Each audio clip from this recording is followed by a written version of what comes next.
السلام عليكم ورحمة الله وبركاته نحمده ونصلي على رسوله الكريم قال الله عز وجل في القرآن العظيم أعوذ بالله من الشيطان الرجيم بسم الله الرحمن الرحيم ولنبلونكم بشيء من الخوف والجوع ونقص من الأموال والأنفس والثمرات وبشر الصابرين صدق الله المولانا العظيم وصدق رسوله النبي الكريم وقال رسول الله صلى الله عليه وسلم لكل داء دواء أو كما قال عليه الصلاة والسلام وقال عليه الصلاة والسلام في موضع آخر الطهور شطر الإيمان أو كما قال عليه الصلاة والسلام সুপ্রিয় দর্শক মণ্ডলী কাছে দূরে দেশে প্রবাসে যে অবস্থান থেকে চোখ রেখেছেন আপনাদের প্রিয় চ্যানেল নিউজ 24 পর্দায় আপনাদের প্রিয় অনুষ্ঠান ইসলাম আমরাকে দেখার জন্য সকলকে আন্তরিক অভিনন্দন স্বাগত জানাচ্ছি আজকের এই সুন্দর আয়োজনে আল্লাহ রাব্বি করিম আমাদেরকে শরীর দিয়েছেন এবং তার জন্য চিকিৎসাও দিয়েছেন প্রতিটি মানুষের আধ্যাত্মিক রোগ যেমন হয় অনুরূপভাবে বাহ্যিক রোগ হয় আধ্যাত্মিক রোগের জন্য আমরা কোরআন তেলাওয়াত করি আমরা আধ্যাত্মিক ডাক্তারের কাছে আমরা যেয়ে থাকি অর্থাৎ যারা আল্লাহ তাআলার ওলি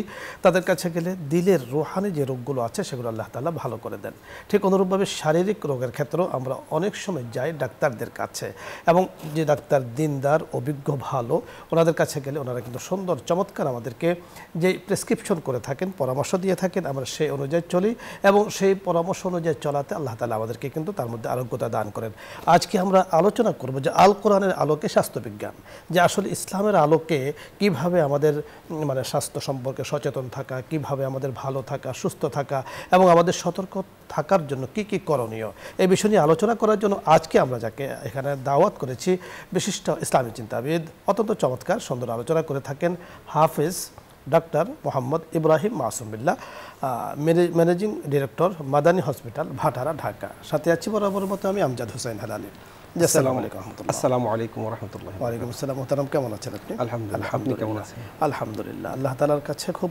শুকরিয়া আদায় করছি আপনার আপনি একেবারে কোরআনে কারিমের হিফজ পড়েছেন ইসলাম নিয়ে গবেষণা আপনি করেন আলহামদুলিল্লাহ এবং ডাক্তারে পড়েছেন মানে এই দুটো বিষয় একসাথে পাওয়া আসলে এটা আমাদের জন্য খুশির একটা বিষয় তো আপনার কাছে আজকে আমরা জানবো যে আসলে আমরা এই যে ইসলামের আলোকে কোরআন সুন্নাহর আলোকে যে আমাদের কিভাবে সতর্ক থাকা দরকার বা থাকা চাই রাসূল আকরাম সাল্লাল্লাহু আলাইহি ওয়াসাল্লাম এই সম্পর্কে কিন্তু আমাদেরকে বলেও দিয়েছেন সতর্কও থাকতে বলেছেন তো আপনার কাছে আমরা শুনবো যে আল কোরআনের আলোকে স্বাস্থ্যবিজ্ঞান নিয়ে কতটুকু সচেতন থাকা উচিত বা আমরা কি করছি জি ধন্যবাদ শেখ আসসালামু আলাইকুম ওয়া রাহমাতুল্লাহি ওয়া বারাকাতুহু নিউজ 24 এর আজকে যারা আমাদেরকে দেখছেন সকলকে আমন্ত্রণ এবং শুভেচ্ছা জানিয়ে পাশাপাশি মুহতারামের প্রতি কৃতজ্ঞতা জানাচ্ছি আল্লাহ রাব্বুল আলামিনের দরবারে শুকরিয়া আমরা আজকে এই বিষয়ে আলোচনা করার সুযোগ পেয়েছি সেজন্য প্রথমত আপনি একটা কোরআন কারীম একটা আয়াত তেলাওয়াত করেছিলেন আমি আবার একটু রিপিট করতে চাই আল্লাহ রাব্বুল আলামিন সূরা বাকারার মধ্যে বলছেন ওয়ালা নাবলুওয়ান্নাকুম বিশাইইম মিনাল খাউফ ওয়াল জু' ওয়া নাকসিম মিনাল আমওয়ালি ওয়াল আনফুসি ওয়াস সামারাত ওয়া বাশশিরিস সাবিরিন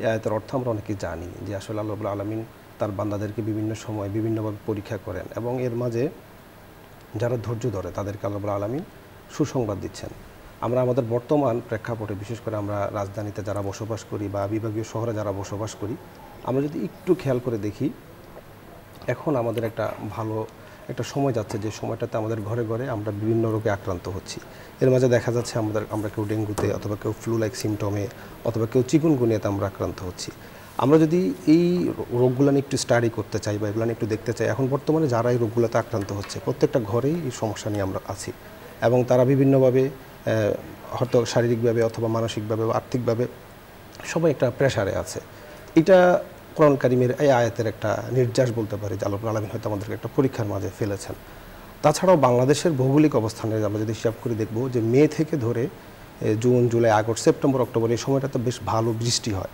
এবং এই সময় আমাদের বিশেষ করে আমরা যারা শহর কেন্দ্রিক জীবনযাপন করি আমাদের শহরের মধ্যে যে বিষয়গুলো দেখা যায় যে আমাদের নালা নর্দমা ড্রেনেজ বা সুয়ারেজ সিস্টেম এই সিস্টেমগুলোতে বিভিন্ন সময় ময়লা আবর্জনা জমে যায় এবং আমাদের জমে থাকা পানি পাশাপাশি হচ্ছে পরিবেশটা একটু অপরিচ্ছন্ন হয়ে যায় যার ফলে আমরা যে আলোচনাটা করছিলাম যে বাংলাদেশি বর্তমান যে প্রেক্ষাপটটা যাচ্ছে বা আমরা ডেঙ্গু বা চিকুনগুনিয়া যে প্রাদুর্ভাব এই প্রাদুর্ভাবের ক্ষেত্রে যে রোগটা বা যে ভেক্টর কাজ করে অর্থাৎ যার মাধ্যমে এই রোগটা হয় সেটা একটা মশা যাকে আমরা মেডিকেল সায়েন্সে বলে থাকি অ্যাডিস ইজিপ্টি এই ফিমেল অ্যাডিস ইজিপ্টির মশা দ্বারাই বেসিক্যালি এই রোগটা হয় এর হোস্ট হচ্ছে মানুষ ভেক্টর হচ্ছে এই মশাটা বেসিক্যালি এই বর্তমান আমাদের যে প্রেক্ষাপট যে পরিবেশ এই পরিবেশ হচ্ছে মানে তার জন্য একটা উর্বর বর্ষাকাল একে তো বর্ষাকাল পাশাপাশি হচ্ছে এই যে পরিবেশ আমাদের চারপাশের নালা নর্দমা অপরিচ্ছন্ন একটা যে পরিবেশ, এই পরিবেশে সে ভালোভাবে তার প্রজনন ক্ষমতা, পাশাপাশি তার জন্য একটা ফেভারেবল এনভায়রনমেন্ট সে তৈরি করে নেয় এবং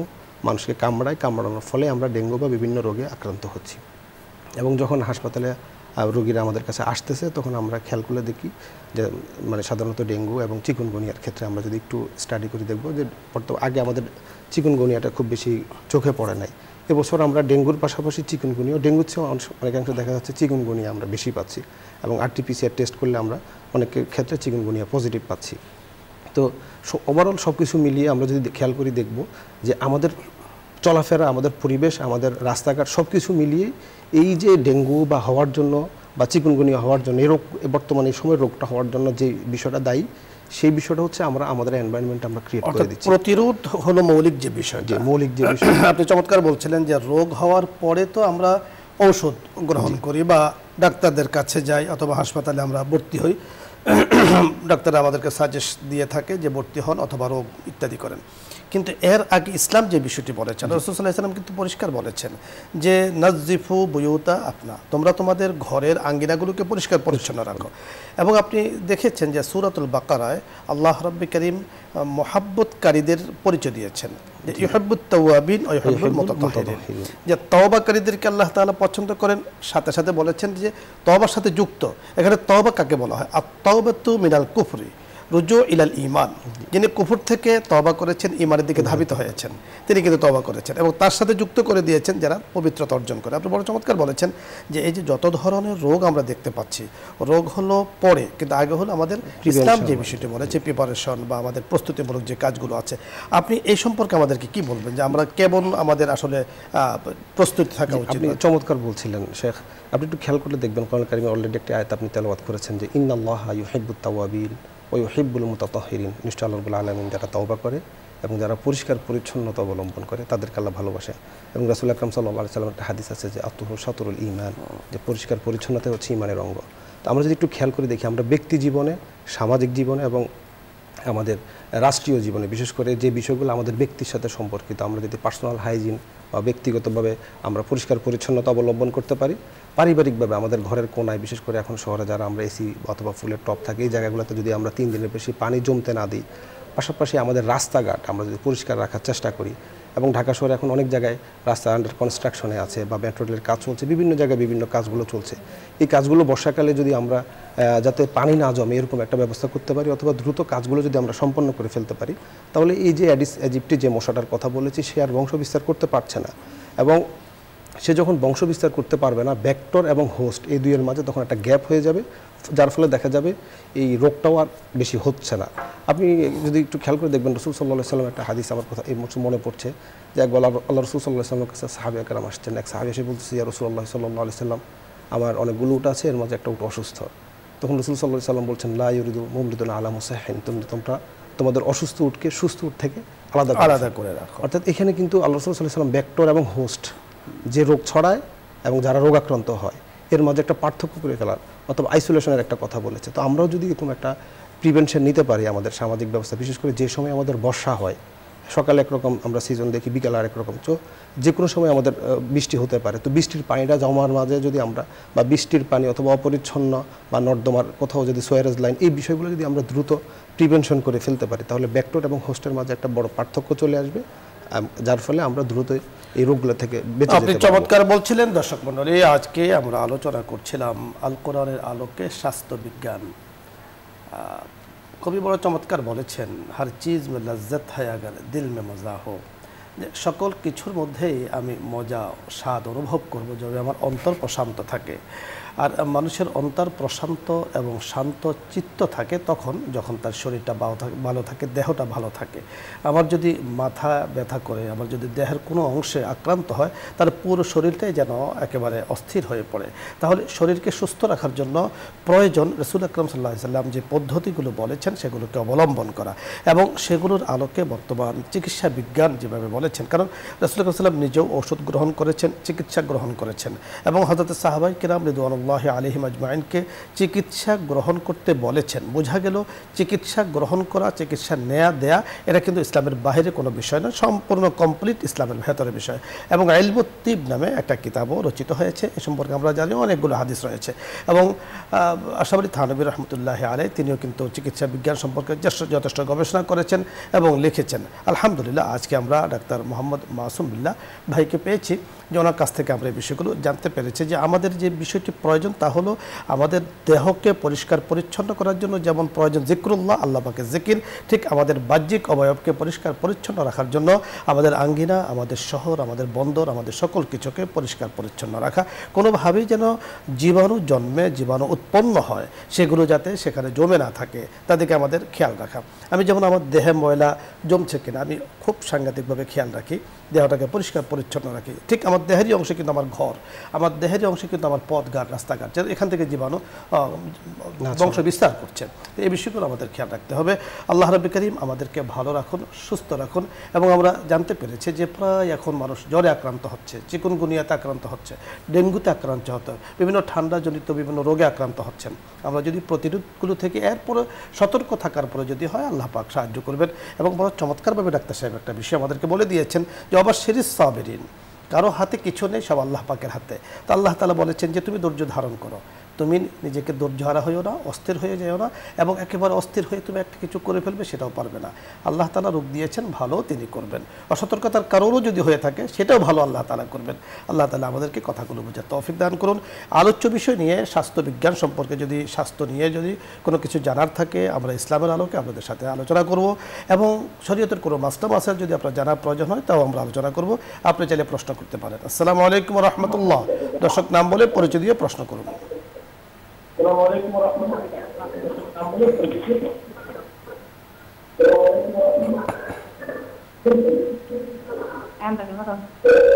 জি দর্শক শুনতে পেয়েছেন, প্রশ্ন করুন।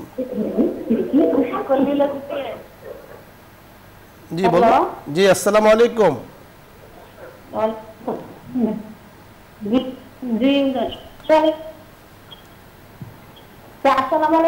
ওয়ালাইকুম আসসালাম, আমরা শুনতে পাচ্ছি, আপনি প্রশ্ন করুন।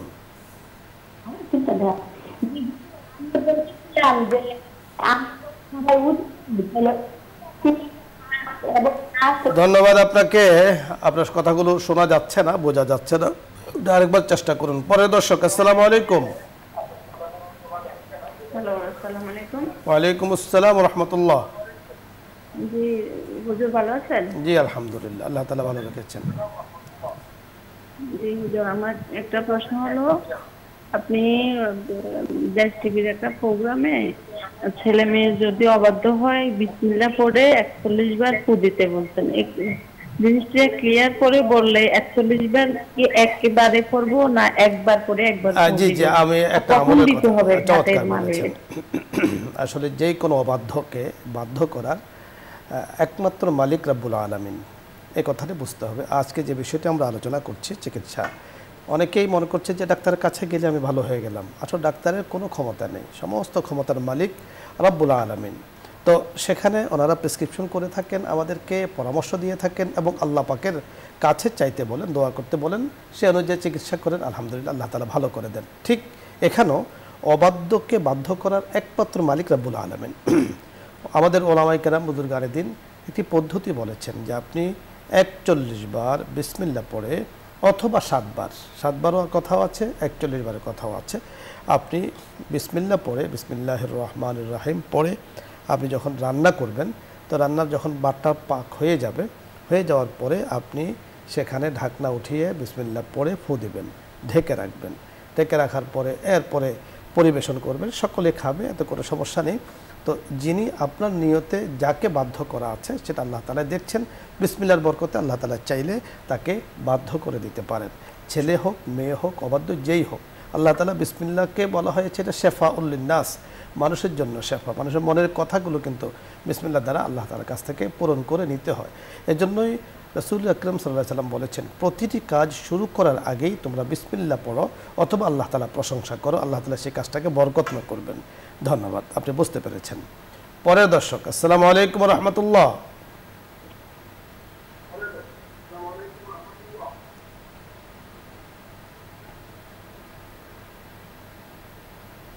দর্শক শুনতে পেয়েছেন, প্রশ্ন করুন। হ্যালো, আসসালামু আলাইকুম। ওয়ালাইকুম আসসালাম।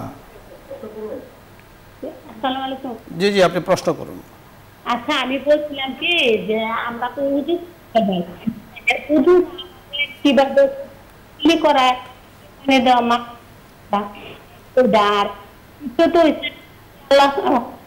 বোঝা যাচ্ছে না, কিছু বুঝতে পেরেছি। ওজুর বিষয়ে জানতে মানে চাচ্ছিলেন সম্ভবত। আমার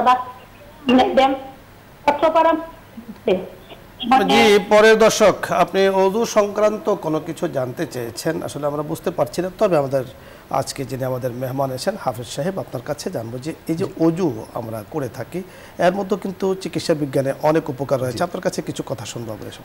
ধন্যবাদ শেখ, চমৎকার একটা প্রশ্ন নিয়ে এসেছেন। যেমন আমরা বলছিলাম আতুহু শাতরুল ঈমান, পরিষ্কার পরিচ্ছন্নতা হচ্ছে ঈমানের একটা অঙ্গ। পাশাপাশি হচ্ছে আমরা বলছিলাম যে ইন্নাল্লাহা ইউহিব্বুত তাওয়াবিন ওয়া ইউহিব্বুল মুতাতাহহিরিন, যে আল্লাহ রাব্বুল আলামিন তওবাকারী এবং যারা পরিষ্কার পরিচ্ছন্নতা অবলম্বন করেন তাদেরকে ভালোবাসেন। দেখেন ওজুর মধ্যে আমরা 4টা ফরজকে আমরা স্পেশালি ট্রিট করি, যেটা ম্যান্ডেটরি, 100% এটা করতেই হবে। এর ভিতরে আমরা কুলি করাটাকে বলছি, পাশাপাশি হচ্ছে আমরা মুখ ধোয়াটাকে বলছি, এবং দুই হাতের কোণে পর্যন্ত, তারপর হচ্ছে পায়ের ইয়া পর্যন্ত। তো এই 4টা বিষয় যদি আমরা একটু খেয়াল করি, এগুলো হচ্ছে আমাদের বডির সবসময় এক্সটার্নাল একটা এরিয়া। মানে যে কোনো সময় এই সারফেসটা, এই এরিয়াটা যে কোনো সময় যে কোনো কিছুর কন্টাক্টে লাগে, সেটা হতে পারে আলো বাতাস, সেটা হতে পারে রোগ জীবাণু বা যে কোনো কিছুর। এবং দিনে 5টা টাইমস আমরা কি করতেছি, এই জিনিসগুলো 100% আমরা পরিষ্কার করার চেষ্টা করছি। মানে 5 ওয়াক্ত নামাজকে কেন্দ্র করে হলেও আমরা করছি। যেমন কুলি করার মাধ্যমে আমরা ওরাল হাইজিন, মুখের পরিষ্কার পরিচ্ছন্নতাটা মেনটেন করছি। এর ফলে আমার মুখ গহ্বরে খাবার বা যে কোনো কিছুতে খারাপ কিছু জমছে না। আর আমরা যখন ফেসটা ওয়াশ করতেছি, মুখ ধুচ্ছি, মুখ ধোয়ার মাধ্যমে বাইরের থেকে যদি কোনো কিছু আমাদের এখানে কোনো কন্টেন্ট বা খারাপ কোনো কিছু আমাদের এখানে আসার সুযোগ থাকে, সেই সুযোগটা কিন্তু আর নাই, যেহেতু 5 টাইমস আমি এটাকে ক্লিন করছি। এবং ওজুর যে ফরজিয়াতের যে স্টেপগুলো, ওগুলোকে 100% যদি আমি মেনটেন করে করি, দেখা যাবে ইনশাআল্লাহ আমাদের শারীরিক অনেক উপকার রয়েছে। আপনি চমৎকার বলছিলেন। কারণ আবার এই যে পানিটা যখন আমরা ব্যবহার করি, এই পানিটা কিন্তু ঠান্ডা।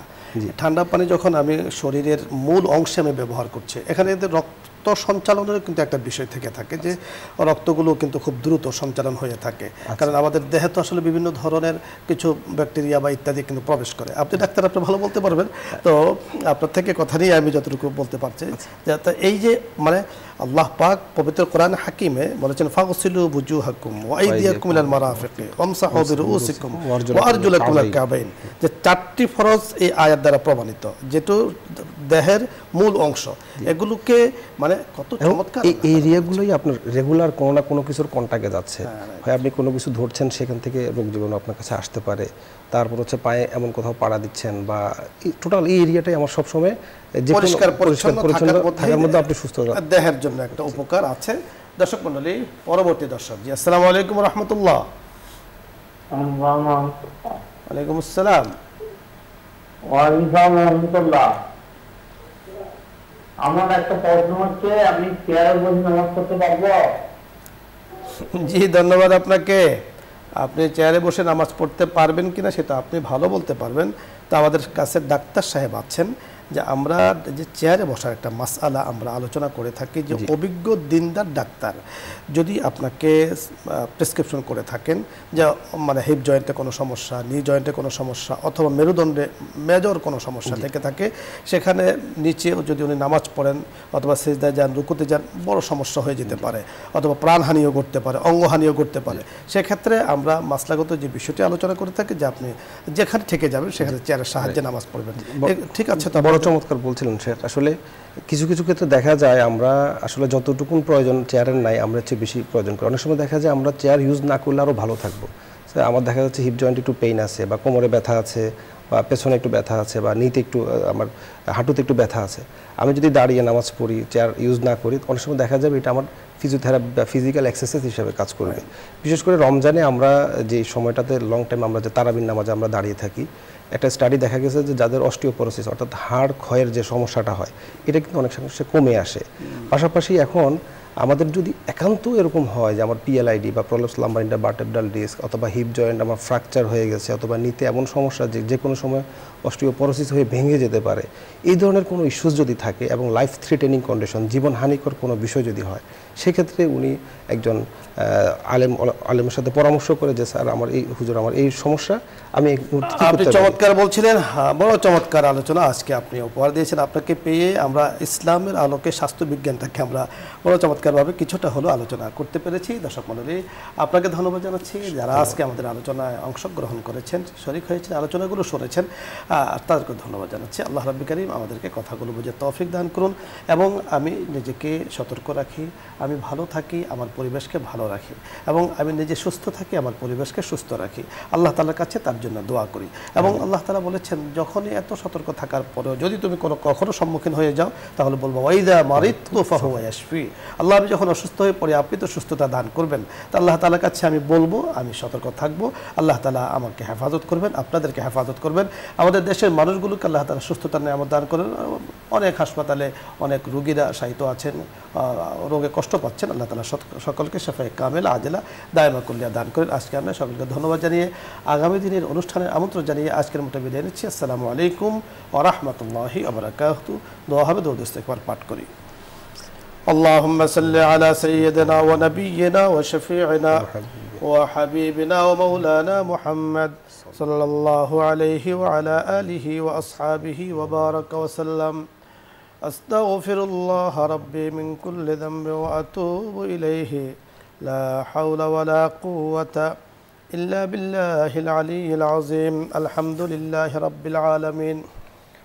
الحمد لمن قدر خيرا وخبالا والشكر لمن سور حسنا وجمالا.